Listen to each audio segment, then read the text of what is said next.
செங்கல்ல இருந்து சுண்ணாம்பு வரைக்கும் கஸ்டமருக்கு நாம தானே கேரண்டி. கான்ட்ராக்டர் குமார் மாதிரி ஆளுங்களுக்கு தான் ஜிபிஆரின் டிஎம்டி கம்பிகள்.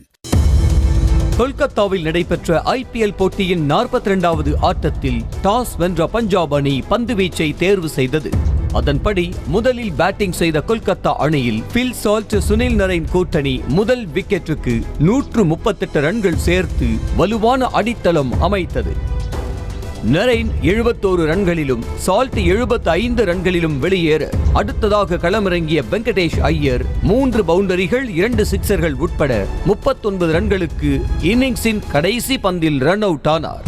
இவ்வாறு பஞ்சாப் அணியின் பந்து வீச்சை பஞ்சு பஞ்சாக பறக்கவிட்ட கொல்கத்தா அணி 20 ஓவர்களில் 6 விக்கெட் இழப்புக்கு 262 ரன்கள் குவித்தது.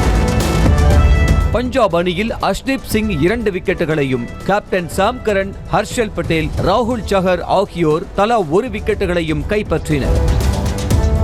263 ரன்கள் எடுத்தால் வெற்றி என்ற இமாலய இலக்குடன் விளையாடிய பஞ்சாப் அணியும் அதிரடியாக விளையாடி ரன்களை குவித்தது.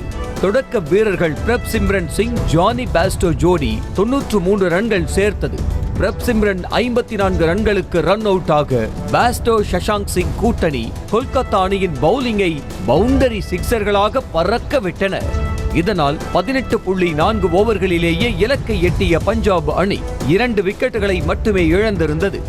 இதன் மூலம் அந்த அணி 8 விக்கெட்டுகள் வித்தியாசத்தில் அபார வெற்றி பெற்றது. பாஸ்டோ 48 பந்துகளில் 8 பவுண்டரிகள் 9 சிக்சர்களுடன் 108 ரன்களுடனும், சஷாங்க் 28 பந்துகளில் 2 பவுண்டரிகள் 8 சிக்சர்களுடன் 68 ரன்களுடனும் ஆட்டமிழக்காமல் இருந்தனர்.